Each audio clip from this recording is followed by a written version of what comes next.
안녕하세요. 저는 공업 관련한 중견기업에 다니고 있는 30대 직장인입니다. 저희 회사는 연봉도 높고 복지도 좋기로 유명하지만 공업을 주력으로 하는 회사다 보니 남직원 비율이 압도적으로 높습니다. 전체 직원의 90%가 남자라고 해도 과언이 아닐 정도죠. 그러다 보니 회사 내의 여직원은 손에 꼽을 정도라 부서가 달라도 여직원들끼리는 서로 언니 동생하며 끈끈하게 지내는 편이었습니다.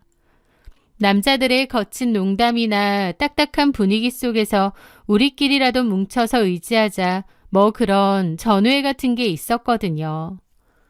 여직원 분들하고는 되게 잘 지냈고 한 번씩 시간 되는 사람들끼리 모여서 밥도 먹고 개인적인 친분을 유지하기도 했습니다. 회사 내에서 서로 협업하는 일도 많고 부탁해야 되는 일도 많기 때문에 잘 지내는 게 중요했죠. 그런 게 다 사회생활의 하나기도 했고요. 그런데 얼마 전 이 평화롭고 질서 잡힌 회사에 미꾸라지 한 마리가 들어왔습니다. 결혼 채용으로 중간에 갑자기 입사하게 된 조아진이라는 여자였죠. 공채가 아니라 중간 채용으로 들어왔다고 제가 텃세를 부리는 것 같다고요? 아니요. 오히려 여직원이 귀하기 때문에 여직원 한 명이 들어오면 기존에 있던 여직원분들은 다 너무 반가워하고 환영하는 분위기입니다. 당연히 조아진 씨도 처음 들어왔을 땐 다들 환영하고 반가워했죠. 어린 친구였다 보니 다들 더 배려해주고 신경 써주려고 하기도 했고요. 하지만 조금만 지내보니 정말 상종하기 싫은 성격이더라고요. 완전 아나무인 그 자체였거든요. 그리고 사실 조아진 씨의 입사도 좀 이상한 부분이 많긴 했습니다. 저희 회사는 공채 경쟁률이 굉장히 높은 편이에요. 대기업은 아니지만 그에 준하는 경쟁률을 자랑합니다. 그런데 조아진 씨는 공채 시즌도 아닌 애매한 시기에 그것도 면접 절차 정도만 거치고 들어왔다는 소문이 파다했어요. 일종의 낙하산 의혹이 짙었지만 사실 그런 일들도 알게 모르게 회사에 비일비재하겠죠. 그렇다 보니 어떻게 들어왔든 일만 잘하면 그만이겠거니 생각했습니다. 그런데 일을 못해도 너무 못하는지 정말 안 좋게 소문이 나더라고요. 저는 같은 팀은 아니지만 그래도 바로 옆 팀이고 팀끼리 협업할 일이 가끔 있거든요. 그런데 들어보니 조아진 씨는 기본적인 문서 서식조차 맞추지 못해 기한서 하나를 쓰는데 반나절이 걸린다고 했습니다. 그마저도 오타가 너무 많다고 했고요. 그리고 일의 특성상 엑셀을 많이 써야 하는데 조아진 씨는 기본적인 함수도 몰라서 다른 분들이 일을 맡기는데 굉장히 어려움을 많이 겪는다고 했죠. 물론 잘 모를 수는 있지만 보통 업무에 필요하다 싶으면 따로 배우지 않나요? 그런데 조아진 씨는 그런 것도 없고 모르는데 어쩔 거냐 배째라는 식이었습니다. 복사기 토너도 갈 줄 몰라 다른 직원들에게 부탁하거나 전화 당겨받는 법도 몰라 전화가 울리든 말든 내버려두는 등 기본적인 것도 잘 못했는데 문제는 업무 능력이 떨어지면 배우려는 자세라도 있어야 하잖아요. 조아진 씨는 그럴 자세도 없었다는 겁니다. 한마디로 일도 못하는데 성격은 더 문제였던 거죠. 출근해서 선배들을 봐도 고개만 까딱하고 제대로 된 인사도 없고 업무를 가르쳐주려 하면 고마워하기는커녕 아, 네네 알겠어요 하며 건성으로 대답하고는 기억도 못한다는 거예요. 게다가 점심시간은 1시간 꽉 채우다 못해 20분씩 늦게 들어오면서도 미안한 기색 하나 없고 퇴근 시간 10분 전부터 가방 싸들고 칼퇴근 준비를 하는 근태조차도 제대로 안 챙기는 아나무인 그 자체였던 거죠.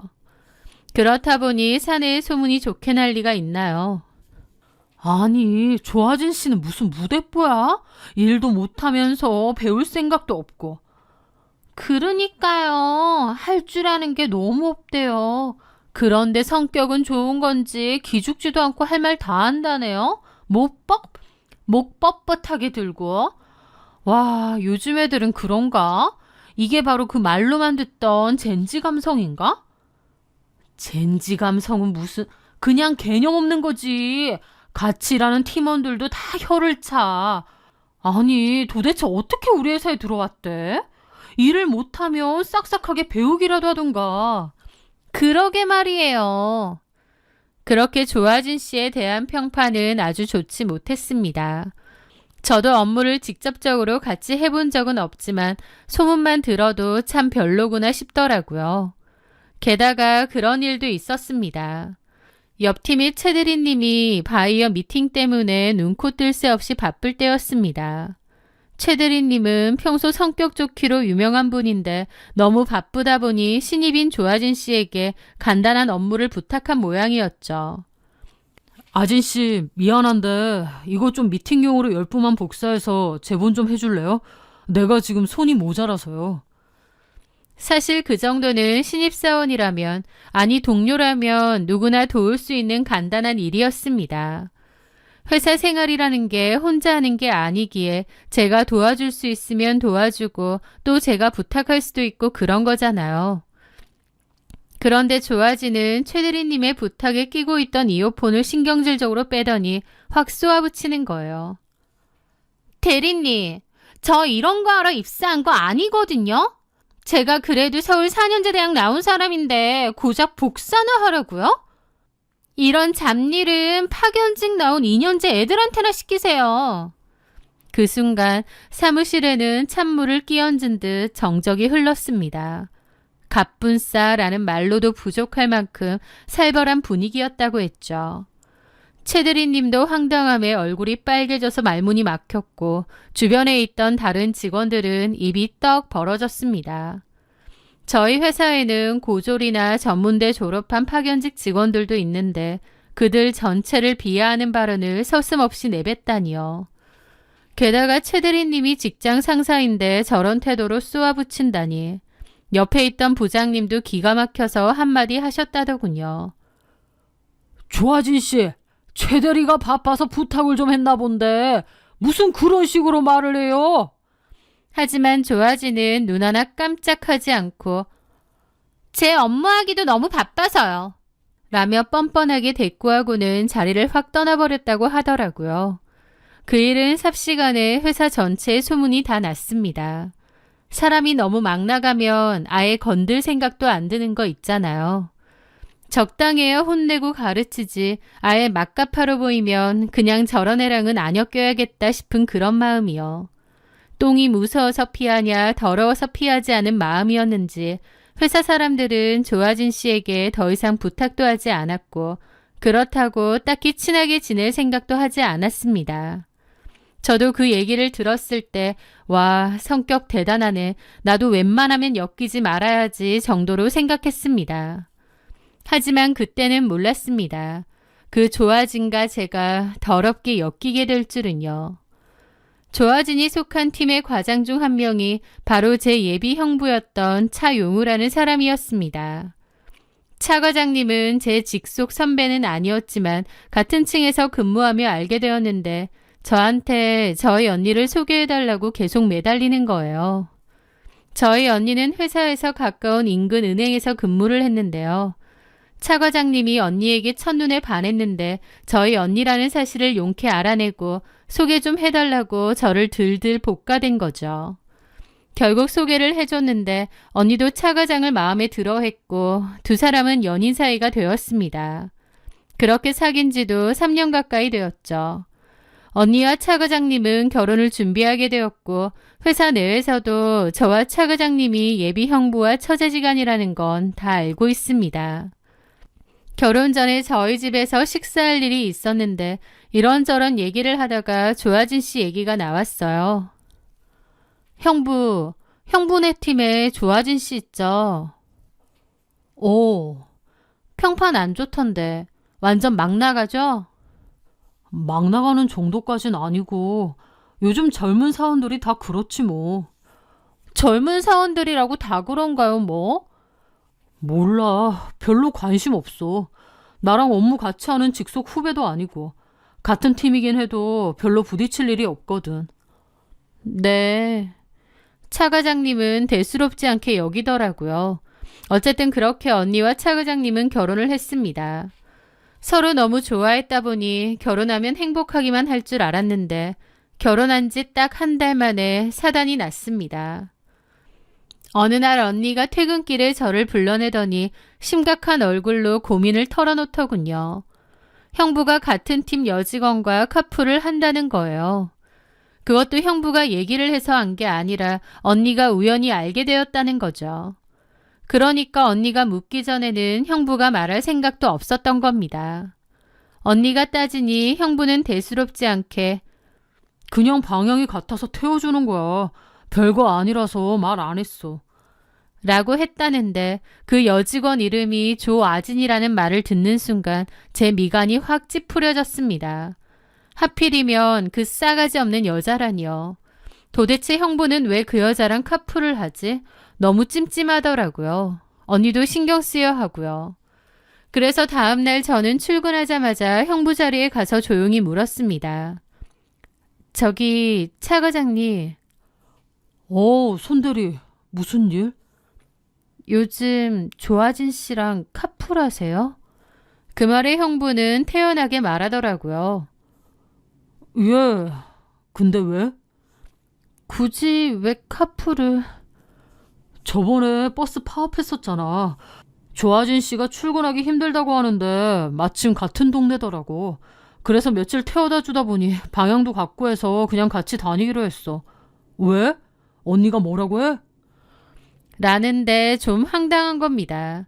버스 파업 며칠밖에 안 했고 끝난 지가 언젠데 지금까지 카풀을 한다고? 굳이? 싶더라고요. 형부가 좋은 뜻에서 한 건 알겠는데요. 언니도 좀 신경 쓰는 것 같고 그리고 회사에서도 뒷말 나오기 좋잖아요. 그러니까 카풀은 그만하시는 게 어떨까 싶은데. 그런데도 형부는 어이없다는 표정을 짓더라고요. 무슨 뒷말? 동네 같아서 카풀 좀 하는 것 같고 동료끼리 야박하게 그러는 거 아니야. 그리고 언니가 무슨 신경을 써. 내가 알아서 잘 얘기할 테니까 손대리는 신경 쓰지 마. 라며 아무렇지 않게 넘어갔습니다. 하지만 저는 계속 찝찝하더라고요. 그러던 차에 며칠 뒤 여직원들끼리 점심 회식을 하게 되었습니다. 조아진 씨도 여직원이니 부르긴 했는데 또 부른다고 오긴 왔더라고요. 그런데 밥 먹는 내내 선배들이 무슨 말을 해도 딴청을 피우거나 휴대폰만 들여다보고 저럴 거면 왜 왔나 싶은 겁니다. 그렇게 식사가 끝나고 잠시 화장실에 갔는데 마침 조아진이 화장실에서 혼자 입술을 바르고 있는 거예요. 둘이 있을 일이 없는데 마침 잘 됐다 싶어서 조용히 다가갔죠. 저기 조아진 씨, 잠깐 나랑 얘기 좀 할 수 있을까요? 제가 조심스럽게 말을 건네자 그녀는 거울 속으로 저를 한번 힐끗 쳐다보고는 하던 립스틱 칠을 계속 하더군요. 말하세요. 뭔데요?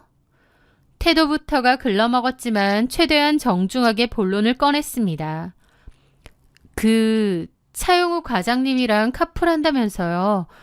버스 파업도 끝났고 대중교통 회사 앞까지 잘 다니는데 굳이 갓 결혼한 유부남 차 얻어 타고 다니는 거 보기 좀 그렇지 않을까요?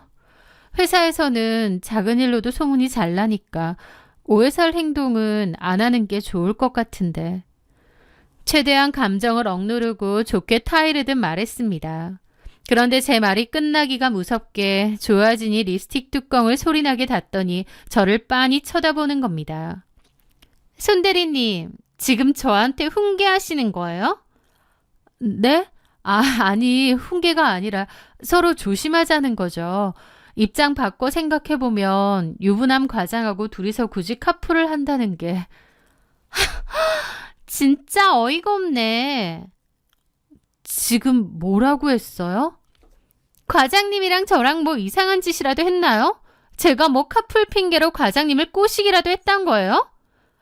아니, 내 말은 그런 뜻이 아니라 동네 같고 출근길 방향도 같아서 같이 다니면 기름값도 아끼고 환경도 보호할 겸 같이 다니는 건데 제가 왜 손대리님한테 이런 얘기까지 들어야 돼요? 좀 불쾌하네요. 아진씨, 사회 초년생이라 잘 모르나 본데 유부남 차에 젊은 여직원이 매일 타고 내리면 안 좋은 소문나기 딱 좋아요. 그런 소문은 대리님 같은 꼰대들이 만드는 거겠죠. 뭐가 어째요? 지금이 조선시대예요? 과장님이 호의를 베풀어 주시는데 그런 성의 무시하는 게 더 예의 없는 거 아닌가요? 대리님 언니랑 과장님이랑 결혼하셨다고 했죠? 근데 그 언니라는 분이 혹시 저한테 얘기해달라고 시키셨나요?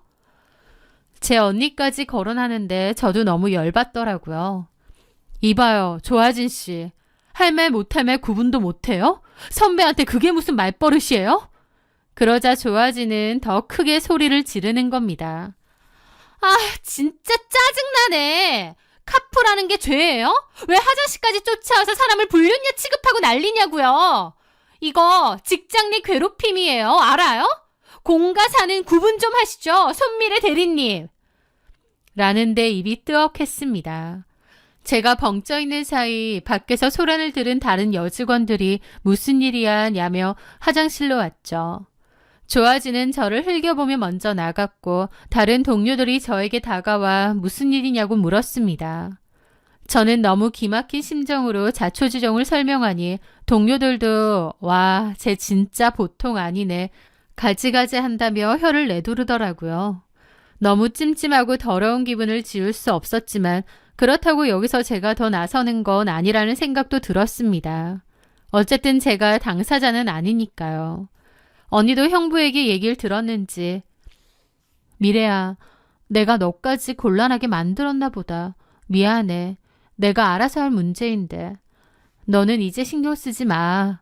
내가 너네 형부하고 얘기했고 더 이상 카풀은 안 하겠대. 그러니까 너도 이제 신경 쓸 필요 없어. 언니는 저에게 미안해했습니다. 둘이서 일단 카풀을 안 한다고 하니 다행이었지만 그래도 형부와 조아진 사이를 좀 유심히 지켜봐야겠다 싶기도 했죠. 너무 발끈해서 난리치는 게 영 이상했으니까요. 그로부터 몇 주 뒤였습니다. 늦은 근무를 마치고 피곤한 몸을 이끌고 지하주차장으로 내려갔는데 그 순간 저는 제 두 눈을 의심하고 말았습니다. 저 멀리서 형부차가 보였어요. 아직 퇴근 안 했나 하며 쓱 봤는데 놀랍게도 형부 옆에 조아진이 타고 있는 거예요. 황당하더라고요. 분명 언니한테는 더 이상 카풀을 안 한다고 했다면서 여전히 조아진은 깔깔거리며 형부 옆자리에 앉아 있었던 겁니다. 멀리서 보니 두 사람 사이는 엄청 가깝고 친밀해 보이기까지 하더라고요. 잠시 후 차는 출발했는데 아무리 생각해도 단순한 직장 동료 사이로 보이지는 않았습니다. 게다가 언니한테 살짝 떠보니 형부가 그날 야근한다고 했다는 거예요. 언니한테 거짓말까지 하면서 조아진이랑 시간을 보내려 했다는 생각이 드니 제가 더 열받더라고요. 저는 다음날 다시 형부를 찾아갔습니다. 형부, 아니 차 과장님, 저랑 얘기 좀 하시죠. 그렇게 계단으로 잠깐 내려왔습니다. 뭔 일인데 그래? 어제 조아진 씨랑 같이 퇴근하셨죠? 8시쯤에. 어? 형부는 당황하더라고요. 제가 봤거든요. 언니한테 듣기론 카풀 안 하신다고 했던 것 같은데. 그 말에 형부는 좀 당황하더니 미간을 찌푸리더라고요. 아, 어제 늦어서 데려다 준 거지. 8시가 뭐가 늦어요? 이 근처는 6시만 지나도 컴컴하고 위험해. 아니, 처제야말로 왜 이렇게 사람을 몰아붙이고 닥달해? 언니가 시켰어? 형부, 회사에서는 형부 소리 하지 마. 그리고 이런 개인적인 일로 사람 불러내지 말고. 처제, 이거 선 넘는 거야. 언니랑 내가 알아서 할 일이지. 차 과장님, 이러시는 거 아니죠? 조아진 씨랑 무슨 사이예요? 뭐라고? 말 함부로 하지 마. 진짜 경고야. 그러면서 저한테 눈을 희번뜩 하더니 가는 겁니다. 분명 뭔가가 있다는 생각이 들었고 너무 화가 나더라고요. 그런데 며칠 뒤 언니의 전화가 왔습니다. 그런데 언니의 목소리가 심상치 않았죠. 울먹이는 목소리로 언니가 털어놓은 말은 충격 그 자체였습니다. 형부는 최근에 늦은 기가와 외박이 더욱 잦아졌다고 했습니다. 그러더니 얼마 전 성격 차이로 못 살겠다, 이혼하자는 소리까지 했다는 겁니다. 언니와 형부가 결혼한 지 그때가 3개월 정도 되었을 때인데 결혼 3개월 만에 이혼하자는 소리가 나온 거죠. 솔직히 성격 차이라는 건 누가 봐도 개소리였습니다. 딱 봐도 조아진이랑 뭔가가 있구나 싶었죠. 언니는 어쨌든 자기 일이고 자기가 처리해야 할 일이니 저보고는 가만히 있으라고 했습니다. 괜히 저의 회사 생활에 문제가 될지도 모른다고요. 언니 말이 맞지만 저는 정말 속이 부글부글했습니다. 분명 언니와 형부의 이혼에는 조아진의 역할이 있는 것 같은데 그냥 모른 채 한다는 게 속이 뒤집어질 것 같았죠. 그 와중에 형부는 빠르게 언니에게 이혼 소송을 제기했어요. 게다가 형부는 전처가 집착이 심해서 이혼할 거다라는 헛소문까지 퍼뜨리고 다녔죠. 저는 화가 나서 형부를 찾아가 따졌더니 자기 개인 일에 참견하지 말라고 으름장을 놓더라고요. 저는 형부와 조아진이 불륜관계라는 걸 어떻게 하면 입증을 할까, 어떻게 증거를 찾아야 할까 고민을 했는데 언니가 어떻게 찾아낸 건지 불륜 증거를 찾아냈다고 했습니다. 아마 형부 폰을 몰래 뒤졌던 것 같아요. 조아진과 형부가 카풀을 하다가 눈이 맞아서 불륜 사이로 발전한 게 확실하고 형부는 저희 언니랑 헤어지고 조아진과 재혼할 생각까지 있다는 거예요. 한 회사 다니면서 진짜 뻔뻔하고 미친 것들이구나 싶더라고요. 언니는 법적으로 해결하면 되니까 절대 저보고 회사에서 나서서 뭔가를 하지 말라고 했습니다. 제가 괜히 나서면 저도 곤란해지고 이혼 소송 자체에도 별로 도움이 안 된다고 하더라고요. 게다가 괜히 주변 사람들에게 이혼에 관한 소문도 함부로 내지 말라고 했어요. 그것들이 명예훼손으로 저를 고소할지도 모른다면서요. 저 더러운 것들, 생각 같아선 회사에 소문 다 내고 싶은데 차마 그러지는 못하고 속에서 천불이 부글부글 끓더라고요. 저희 언니는 피눈물을 흘리며 결혼 3개월 만에 이혼 준비를 하는데 저것들은 아무렇지 않게 희희낙낙 지내다니. 마음 같아선 하루에도 몇 번이라도 뒤집어 엎고 싶었지만 언니의 당부가 있었기에 참고 또 참아야 했습니다. 하지만 그것들을 보게 되면 속이 뒤집힐 게 뻔하니 최대한 옆부서 쪽으로는 쳐다도 보지 않고 지냈죠. 언니는 조아진에게도 상간소송을 걸었고 언니와 형부 사이에는 이혼 조정이 한창이었을 때였습니다. 그런데 그때 회사에 생각지도 못한 태풍이 몰아쳤습니다. 그날은 점심시간 직후였고 로비에 웬 중년 여성이 들이닥치더군요. 그러면서 데스크 직원분에게 여기 조아진이라는 년이 무슨 부서냐고 차분하게 하지만 싸늘하게 묻는 겁니다. 저는 점심 먹고 돌아오다가 그 말을 우연히 듣게 되었습니다. 그 데스크 직원도 당황한 듯 묻더라고요. 아, 조아진 씨요? 혹시 약속을 하고 오신 건가요? 약속은 무슨? 내가 이 회사 김조격 상무 와이프예요. 아, 안녕하세요 사모님.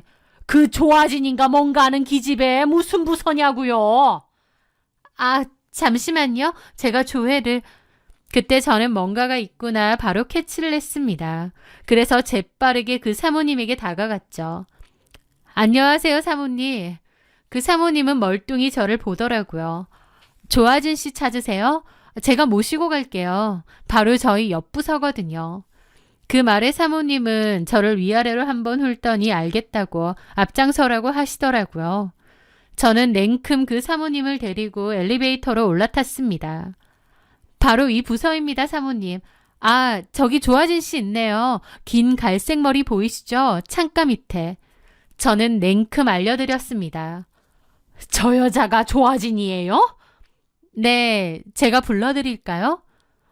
아니, 내가 직접 가볼게요.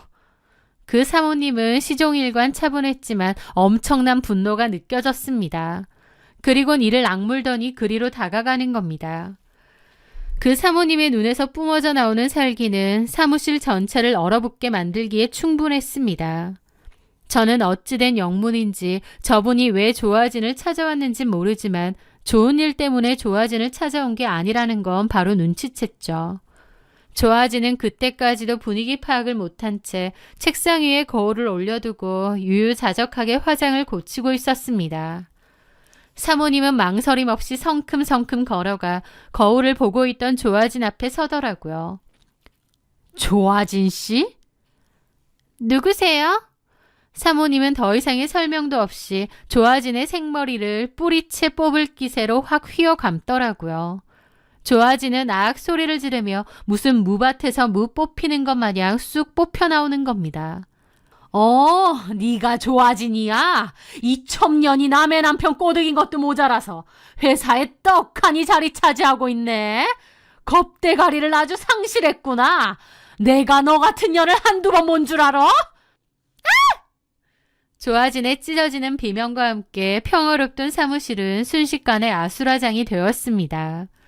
사모님은 익숙하게 조아진의 머리채를 잡고 흔들며 책상 위로 내동댕이 쳤고 화장품과 서류 더미가 와르르 쏟아졌습니다.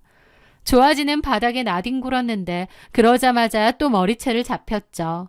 사람 살려 경비 불러 당신 누구야 라며 발악했지만 도끼를 품은 그 사모님의 소나기에서 빠져나오지 못했습니다. 내가 누구냐고? 김종혁 와이프다 이년아. 애비버린 남자랑 그러고 싶디? 이 추접스러운 년아? 사모님은 신고 있던 명품 구두를 벗어 조아진의 등짝과 어깨를 사정없이 내리쳤습니다. 조아진은 바닥을 기어다니며 비명을 질러댔고 직원들은 너무 놀라 입만 떡 벌린 채 그 광경을 지켜볼 뿐이었습니다. 보통 같았으면 그렇게 개 쳐맞을 때 다른 직원이 말리기라도 하겠지만 아무도 말리지 않았습니다. 조아진의 평소 행실이 너무 안 좋았기도 하고 또 그 사모님이 너무 무섭기도 했거든요. 괜히 말리다가 그 구두에 찍힐 것 같기도 했죠. 그때 어디선가 형부가 조아진의 비명소리를 들었는지 달려와서 뜯어 말리더라고요. 당신 누구야? 어디서 행패야? 당장 경찰 불러! 그 순간 제가 잽싸게 형부를 확 밀쳤습니다. 나서지 마세요, 차 과장님. 상황 파악 안 되세요? 손대리 미쳤어? 아저씨가 지금 맞고 있잖아, 이 아줌마한테. 아, 사랑하는 여자가 맞고 있으니 마음이 아프세요? 아주 조아진이랑 불륜사인 거 회사에 홍보를 하시네요. 제 말에 주변에서 경악을 하더라고요. 주변에 둘이 불륜이래, 차 과장 이혼한다더니 그게 조아진 때문이야 등등 웅성거림이 들렸죠. 당황한 차 과장을 보며 제가 그랬습니다. 맞을만 하니까 맞겠죠. 이분이 김종혁 상무님 와이프세요. 그런데 김종혁 상무님하고 조아진 씨가 무슨 관계인가 봐요? 사모님이 이렇게 화나신 걸 보니? 그 말에 형부 입도 뜨악하더라고요. 뭐라고? 형부는 그 자리에 얼어붙어 멍하게 조아진을 쳐다봤죠. 조아진은 살려달라고 고함 지르고 있고 그 사모님은 거의 결단을 낼 생각으로 조아진 머리채를 뜯었습니다. 그때 김상무까지 소식을 들었는지 헐레벌떡 달려오는 거예요. 평소에 근엄하고 딱딱한 표정은 온데간데 없고 얼굴이 하얗게 질려 있었죠. 야, 여보! 여기서 이러면 어떡해? 일단 진정해, 내 말 좀 들어봐. 하지만 사모님은 조아진의 머리채를 놓지 않은 채 달려온 김상무의 멱살까지 다른 한 손으로 틀어쥐었습니다. 오냐, 잘 왔다. 딸뻘되는 년이랑 이러고 싶디? 내가 이제는 못 참겠다. 너 회사 법인카드로 2년 명품백 사주고 호텔비 긁었지? 내가 니네 회사 사장한테 다 얘기할 거야. 김상무는 어쩔 줄 몰라 하며 겨우 사모님을 끌고 가다시피 데리고 갔고 사모님은 나가면서도 조아진 머리채를 안 놓더라고요. 조아진은 쌍코피를 흘렸고 바닥에는 조아진 머리털이 한 움큼인 겁니다. 그걸 보고 엉엉 울더라고요. 그제야 몇 명의 직원이 조아진을 일으켜 세워줬는데 조아진은 눈물 콧물에 코피까지 흘리며 119 신고해달라고 생 난리를 쳤습니다.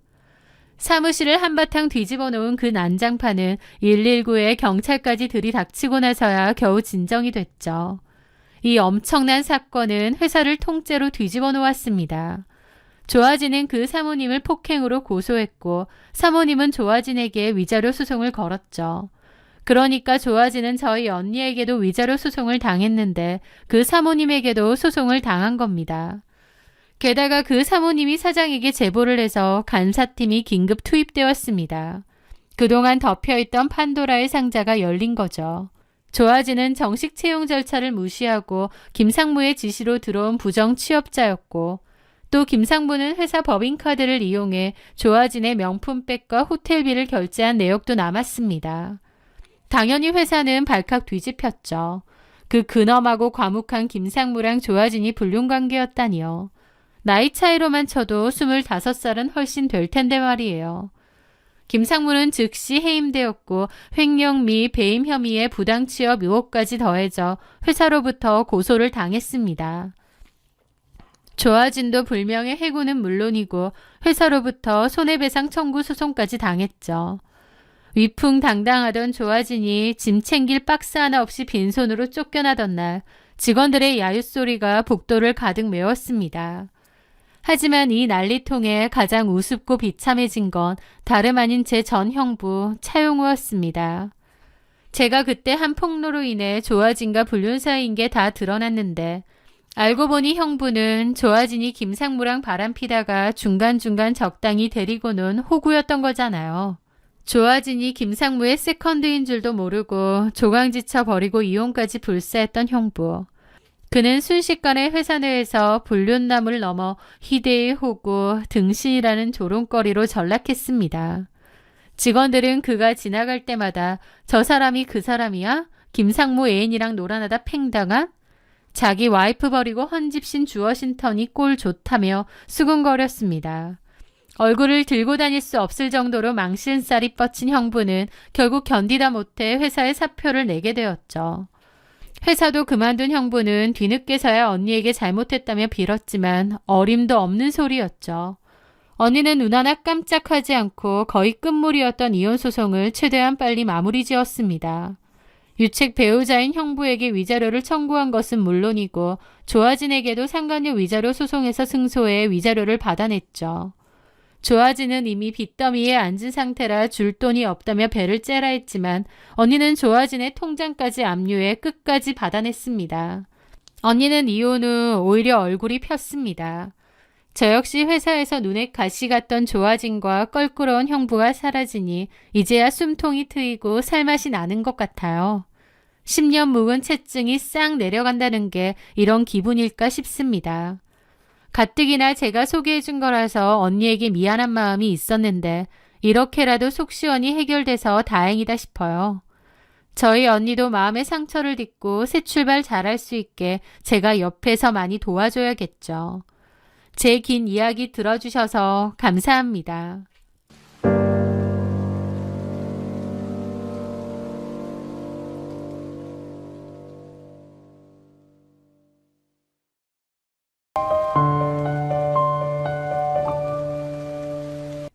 안녕하세요.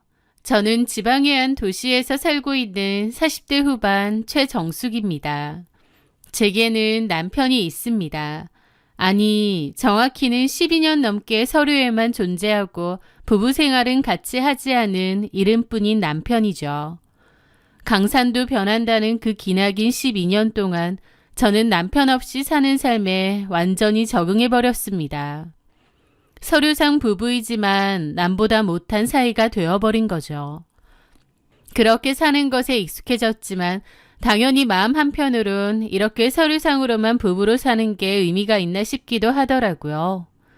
그래서 이 인연을 이제는 끝내야 되는 건가 아니면 그냥 이렇게 계속 지낼까 고민하던 차에 시아버지가 돌아가셨어요. 장례를 치르고 마지막 아버님이 남긴 재산을 정리하던 그 무렵 제 휴대폰으론 고등학교 동창 희연이에게 전화가 왔습니다. 희연이는 고등학교 때 잠깐 친했다가 지금은 거의 연락을 안 하는 사이인데 거의 20년 만에 동창 모임에 다시 나와서 마주쳤던 친구였어요. 친하지도 않은 사이인데 갑자기 전화가 와서 좀 뜬금없었고 황당한 기분으로 전화를 받았던 것 같습니다. 그런데 희연이는 저더러 아주 기막힌 말을 하더군요. 저더러 아직도 남편이랑 이혼 안 했냐고 왜 안 하냐고 따지는 겁니다. 너무 황당했죠. 평소에 제 사정을 잘 알고 있는 친구도 아니고 전화에서는 이혼했니 어쩌니 따진다는 게 주제넘고 말이 안 되는 상황이잖아요. 제가 뭔 소리냐고 하니 희연이는 기절 초풍할 이야기를 하더군요. 자기가 키우는 아들의 아빠가 바로 제 남편이라는 겁니다. 그럼 남편이 그동안 내 동창인 희연이랑 바람을 피웠다는 건가? 너무 충격이 컸는데 놀랍게도 그 뒤에는 더 큰 충격적인 사건들이 기다리고 있더라고요. 이 기막힌 이야기를 하려면 제 20살 꽃다운 시절로 거슬러 올라가야 합니다. 저는 성인이 된 지 얼마 되지 않은 21살에 시집을 갔습니다. 그때는 제가 다 컸다고 생각했는데 지금 돌이켜보면 정말 아무것도 모르는 어린 나이였더라고요. 그때 저는 교회 오빠였던 조용찬이랑 교제를 했었는데 저보다는 6살이 많았습니다. 1년 정도 교제를 하다가 제가 아이를 가지게 되었고 그러면서 갑자기 결혼도 하게 되었어요. 너무 어린 나이에 갑자기 결혼을 하는 거지만 제 주변에서는 오히려 저보고 시집 잘 가는 거라고 다들 그랬습니다. 왜냐고요?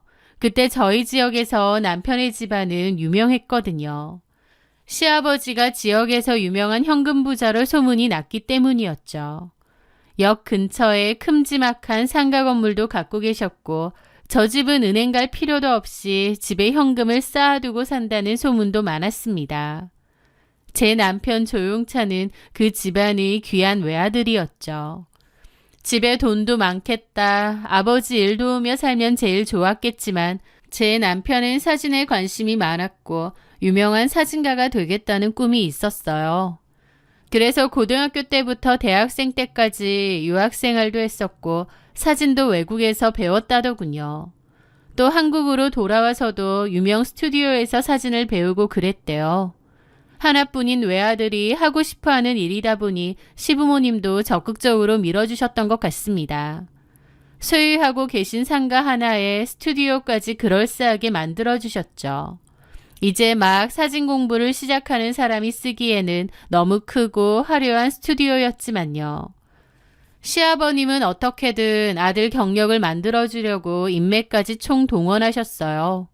그러면서 듣도 보도 못한 상도 여러 받게 했지만 솔직히 말해 시부모님의 노력과 그 많은 투자에 비해 남편은 전혀 성과를 내지 못했습니다.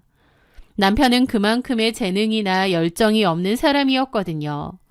그저 아버지 돈으로 비싼 취미 생활을 하는 철부지였던 거죠.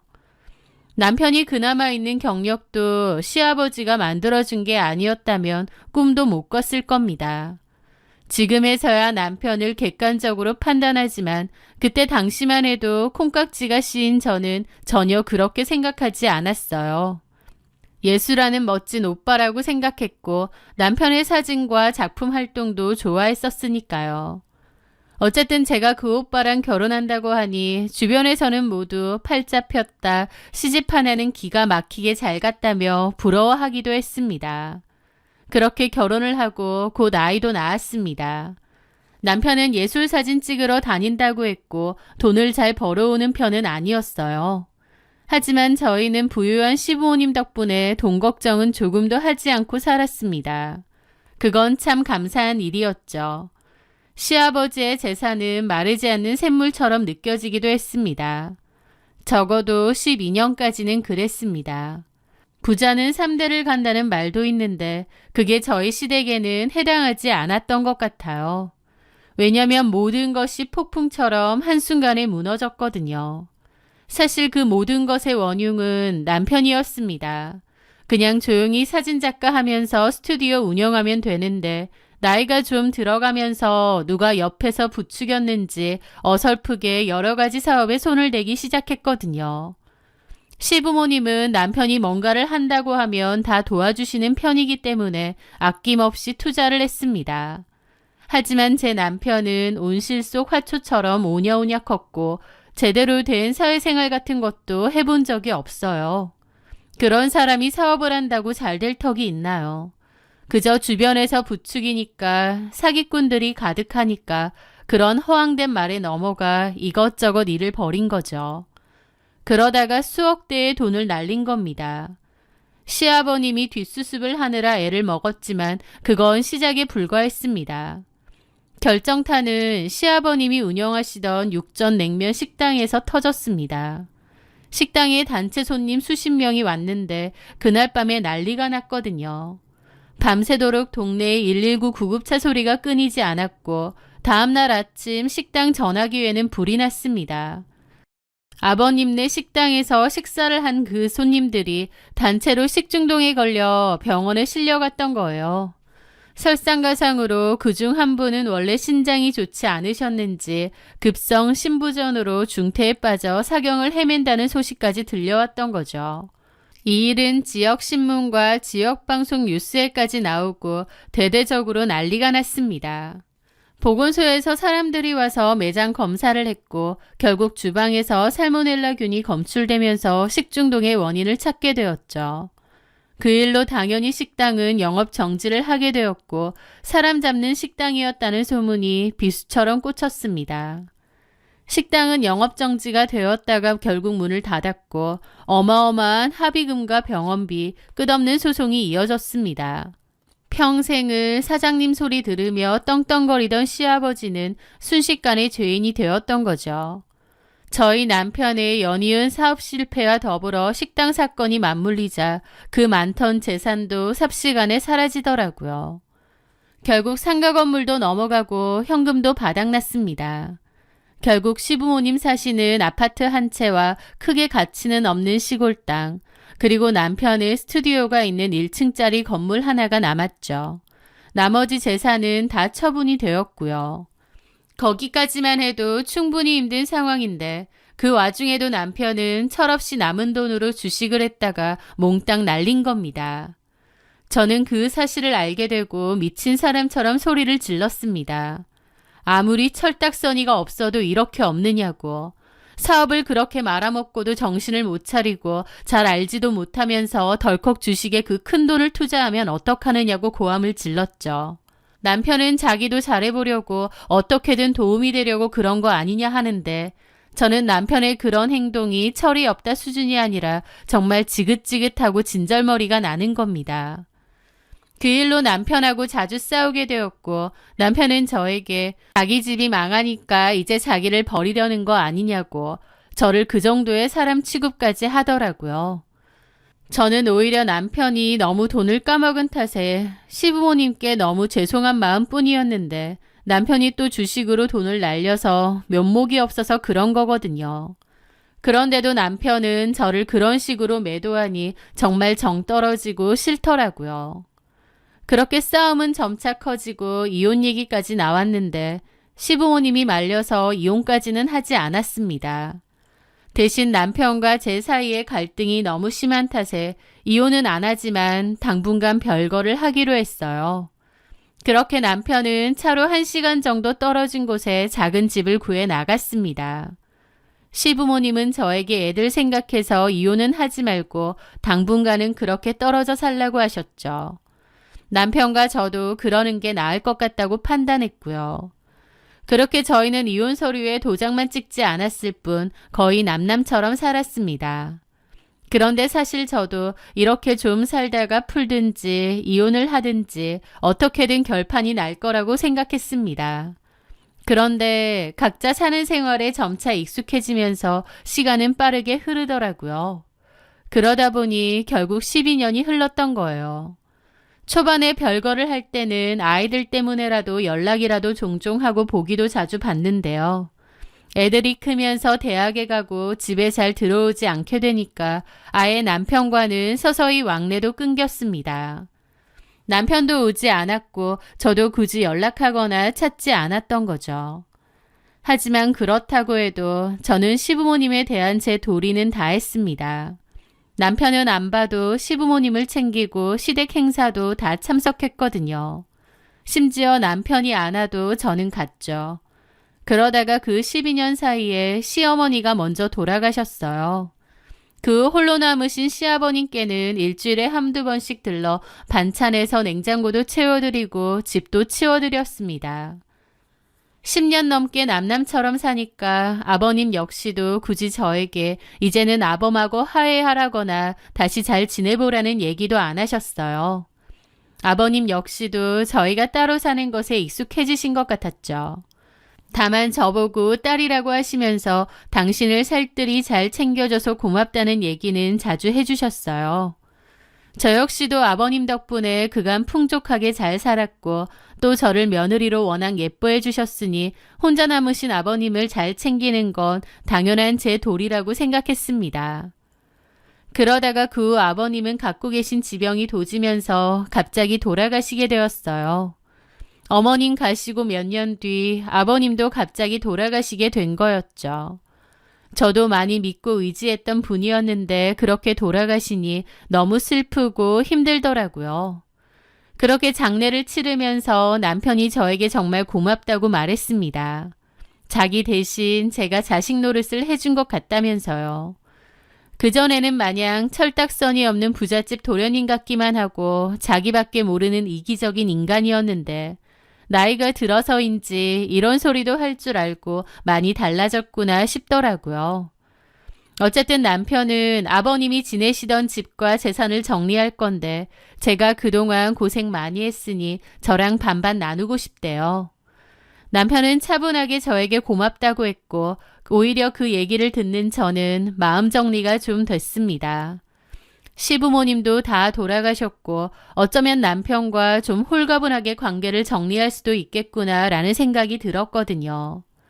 시부모님 때문에 이혼을 미뤄왔는데 시부모님이 다 돌아가셨다 보니 남편과 저의 관계에 대해서도 여러 가지의 생각이 든 거죠. 하여튼 남편에 대한 이런저런 생각을 하던 차에 오랜만에 동창 모임이 있었어요. 1, 2년에 한 번 정도 하는데 거의 오던 친구들만 오거든요. 그런데 거기서 정말 오랜만에 안희연을 만났습니다. 희연이는 고등학교 때 잠깐 친했지만 20살 이후로는 거의 연락이 끊겼던 친구예요.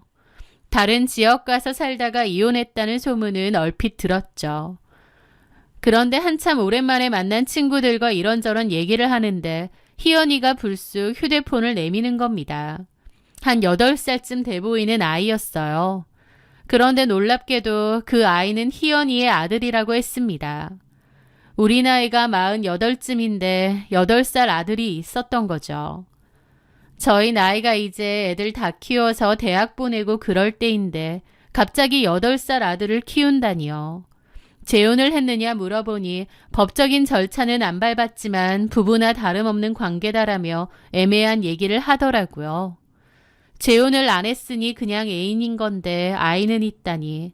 듣는 저도 친구들도 좀 황당한 기분이었습니다.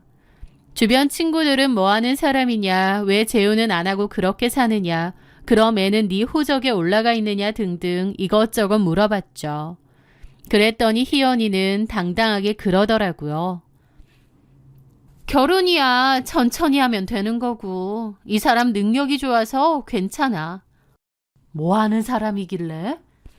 예술에. 희연이는 요즘 식당에서 일한다고 했고 자기가 생활비도 다 낸다고 했습니다.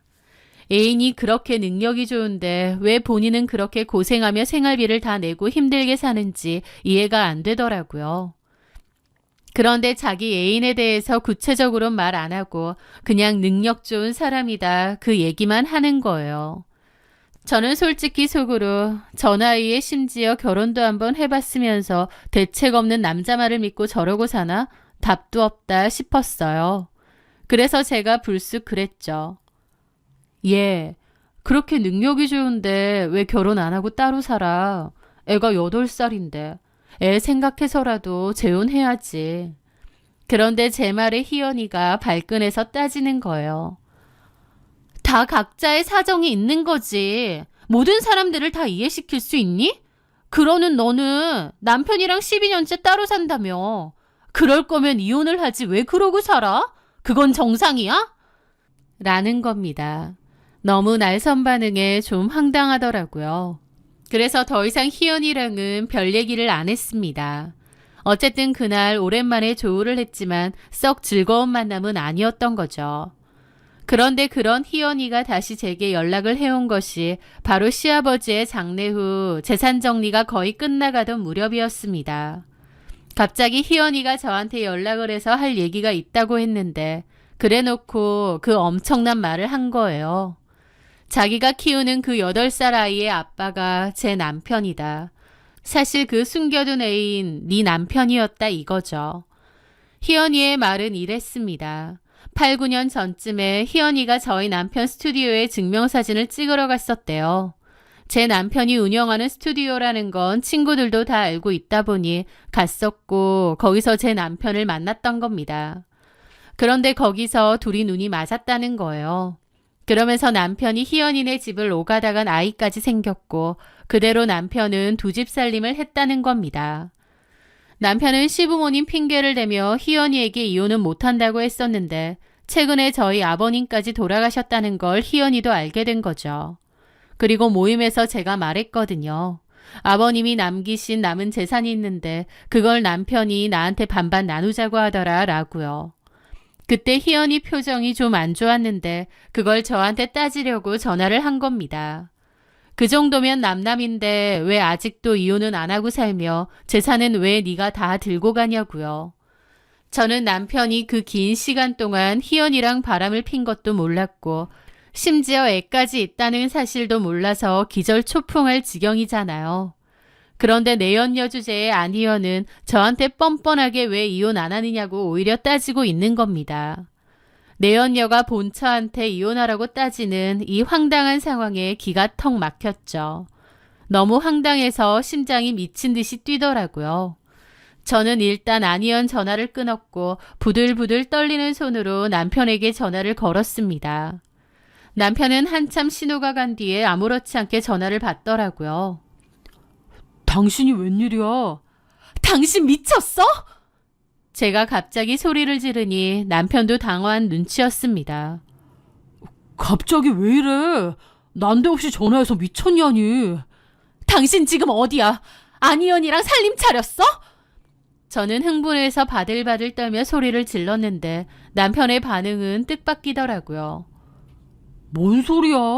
아니 누군데? 당신 지금 술 마셨어? 아니면 무슨 약이라도 먹었어? 뭔 헛소리야 갑자기? 그러는 겁니다. 그 목소리가 잡아떼는 게 아니라 정말 황당하다는 듯한 목소리였죠. 하지만 그때 저는 남편이 잡아댄다고 생각했기에 더 난리를 쳤습니다. 안희연이 나 찾아와서 다 말했어. 8살 애까지 있다며. 아니, 안희연이 누구냐고. 내 동창, 고등학교 동창 말이야. 당신 고등학교 동창을 내가 어떻게 한다고 이 난리야. 내가 진짜 어이가 없어.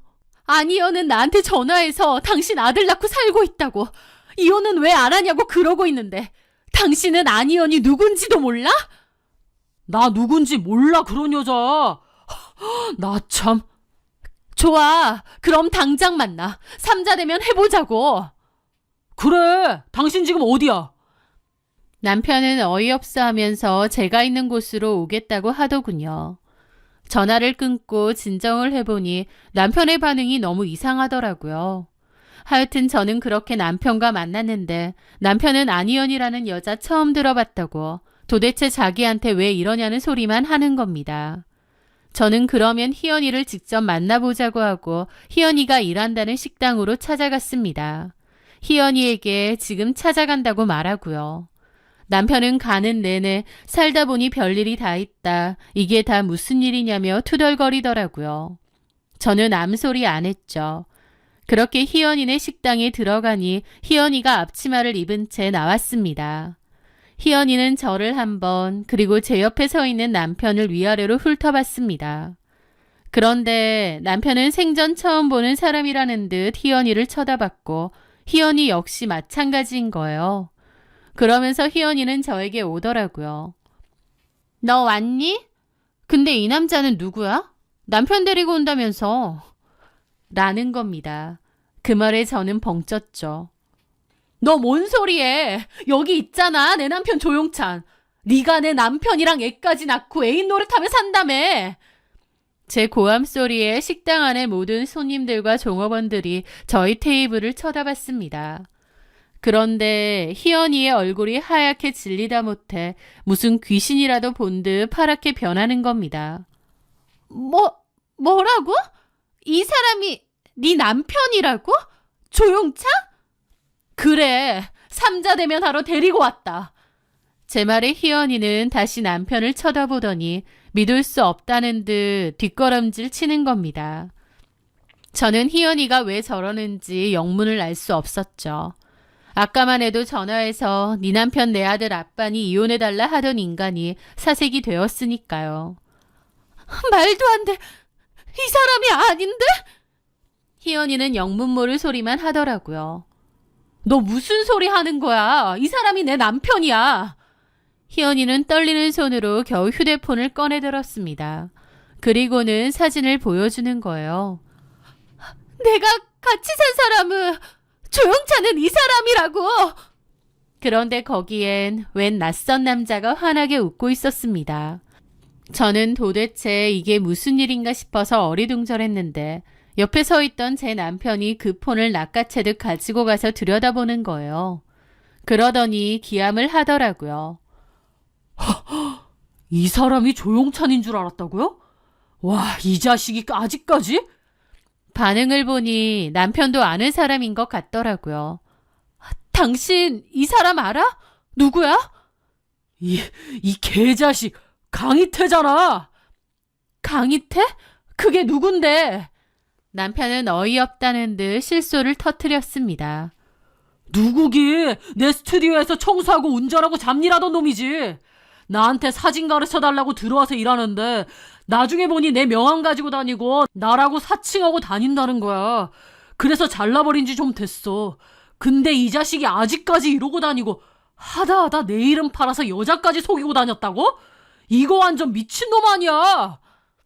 남편의 말에 희연이는 거의 눈까지 짚고 기절할 뻔했습니다. 희연이는 제 남편이랑 내연관계이고 아이까지 있으니 저보고 그만 이혼하라고 했지만 사실 희연이가 만나고 있던 그 남자는 제 남편이 아니라 제 남편을 사칭하는 직원이었던 거예요. 남편 말로는 친구 동생인 강희태가 집에서 놀고 먹는 백수였는데 사진을 배우고 싶다고 해서 취업을 시켜줬답니다. 그런데 일도 열심히 하고 성실하더래요. 그래서 나름 오래 일했는데 언젠가부터 누군가 자기를 사칭한다는 사실을 알게 되었답니다. 그래서 알아보니 그게 바로 강희태였다는 거예요. 유학파 사진작가의 부잣집 아들이라는 남편의 배경이 탐이 났던 모양이었죠. 남편은 그 사실을 알고 강희태를 쫓아냈다고 했습니다. 고소도 하고 싶었지만 친구 동생이라 참았다고 하더군요. 하여튼 9년 전 희연이가 저희 남편 스튜디오에 갔던 날 아마도 강희태는 제 남편이 없는 틈을 타 희연이에게 제 남편인 척을 했던 것 같습니다. 그때부터 희연이는 강희태에게 속아 강희태가 제 남편 조용찬인 줄 알고 여태까지 산 거고요. 너무 어처구니 없는 상황에서 희연이는 순식간에 넋이 나갔죠. 말도 안 돼. 그럴 리가 없어. 나한테 좀만 기다리라고. 부모님이 돌아가시면 바로 정숙이랑 이혼하고 나한테 올 거라고 했는데 그럼 그 모든 게 거짓말이었다는 거야? 내가 같이 산 게 누구야? 넋이 나간 희연이를 보며 남편이 결정적인 한마디까지 보태더군요. 와, 이거 진짜 미친놈이네. 지 마누라랑 애는 어쩌고. 그 말에 넋이 나간 듯 보이던 희연이의 눈이 다시 휘둥그레졌죠. 마누라? 애? 그래요. 강희태 결혼해서 애도 있어요. 그것도 둘. 인생이 불쌍해서 고소는 안 했는데 이 새끼 답도 없는 새끼네. 그 강희태라는 직원은 따로 가정도 있는 유부남이었다는 거예요. 희연이한테는 제 남편인 척하면서 제가 이혼 못해줘서 희연이랑 살림을 못 합치는 척했던 거죠. 그 얘기를 듣고 나니 다 알겠더라고요. 희연이가 강희태에게 제대로 농락당했다는 것을요. 희연이는 무너져 내렸습니다. 짐승 같은 비명을 지르며 그 자리에 주저앉았죠. 저희 남편도 기가 막혀서 뒷목을 잡고 쓰러질 듯 휘청거렸고 저는 그 어처구니 없는 광경을 멍하니 바라볼 수밖에 없었습니다. 결국 저희 셋은 그날 강희태를 찾아갔어요. 바로 몇 시간 전만 해도 저한테 네 남편이랑 애 낳고 살림 차렸으니 이혼해달라고 했던 사람이 희연인데 그 상황이 되니 제가 오히려 넋이 나간 희연이를 부축해야 되는 꼴이었죠. 어쨌든 강희태를 불러냈고 저희 셋이 다 모여있으니 강희태도 식겁한 얼굴이었습니다. 남편은 화가 머리 끝까지 나서 달려들어 강희태의 멱살을 잡았습니다. 이 개자식이 내 사칭하고 다니다니 이런 짓까지 벌여? 야, 이 사기꾼 새끼야. 친구 동생이라서 한번 봐줬더니 정신 못 차리지. 콩밥을 먹어봐야 정신 차릴래? 강희태는 그제야 모든 것이 발각된 것을 알고 무릎을 꿇었습니다. 사장님, 잘못했습니다. 제발 한 번만 용서해주세요. 저도 거짓말이 이렇게 커질 줄 몰랐습니다. 그는 남편에게 한 번, 저에게 한 번, 그리고 마지막으로 희연이에게 싹싹 빌더라고요. 희연아, 미안해. 처음엔 그냥 장난이었는데 나중에는 진실을 말 못하겠더라고. 게다가 아이까지 생기니까 더 거짓말을 할 수밖에 없었어. 미안해. 나도 거짓말하는 게 너무 힘들었는데 나중엔 수습이 안 되더라고. 강희태가 뭐라 말하는데 희연이는 더 이상 울 힘도 없는지 넋이 나간 사람처럼 앉아 그 꼴을 지켜보기만 했습니다. 그날로 모든 것이 끝났습니다. 희연이는 자기 인생을 통째로 사기당했다며 강희태를 고소했고 남편 역시 자신의 이름을 도용하고 명예를 실추시켰다며 사칭 및 명예훼손으로 강희태를 고소했죠. 강희태의 본처까지 이 사실을 알게 되어 그 집안도 풍비박산이 났다는 소문이 들려왔습니다. 안희연도 이 일의 피해자일 수도 있겠지만 저한테는 가장 잔인한 가해자이기도 했죠. 그래서 저는 동창회 단체 대화방에 이 모든 것을 다 폭로했습니다. 친구들은 이 기막힌 사연에 경악을 하더라고요. 희연이는 자기가 제 남편과 노란한 상간녀라고 뻐겼는데 알고 보니 제 남편을 사칭한 사기꾼에게 홀딱 속아서 애까지 낳고 산 한심하고 불쌍한 여자였던 거잖아요. 이게 얼마나 우습고 어이없는 일인가요? 그날 이후 희연이는 이 동네에서 완전히 자취를 감추고 쪽팔린 지 친구들하고도 다 연락을 끊었다고 하더라고요. 그렇게 한바탕 난리가 폭풍처럼 지나갔는데요. 참 이상하게도 그 일을 겪으면서 남보다 못하게 지냈던 저희 부부는 오히려 서로에게 쌓였던 원망을 조금은 풀게 되었습니다. 같이 고소 준비하고 변호사 만나고 경찰서 찾아가면서 오히려 서로를 의지하게 돼버렸고요. 모든 일이 끝나고 며칠 뒤 남편과 저는 12년 만에 둘이 마주 앉아 밥을 먹었습니다. 참 별일이다. 그렇지? 그러게. 이걸 웃기다고 해야 될지 화난다고 해야 될지 저도 모르게 피식 웃음이 나왔습니다. 남편도 따라 웃더군요. 그렇게 저희는 12년 만에 처음으로 서로를 보며 웃었던 것 같습니다. 저희는 여전히 각자 삽니다. 하지만 그전과 달리 이젠 제법 자주 안부도 묻고 종종 만나서 같이 밥을 먹기도 합니다. 남편을 사칭한 강희태도 제 남편인 줄 알고 애 낳고 살림까지 차렸던 안희연도 정말 기막히고 화가 날 만한 일인데 아이러니하게도 그 일로 인해 남편과 제 사이가 풀어진 게 신기하기도 합니다. 앞으로 남편과 제 사이가 어떻게 될지는 천천히 시간을 두고 생각해 봐야 할 것 같아요. 이렇게 예상치 못한 방향으로 흘러가는 게 인생인가 싶기도 하네요. 제 사연 들어주셔서 감사합니다.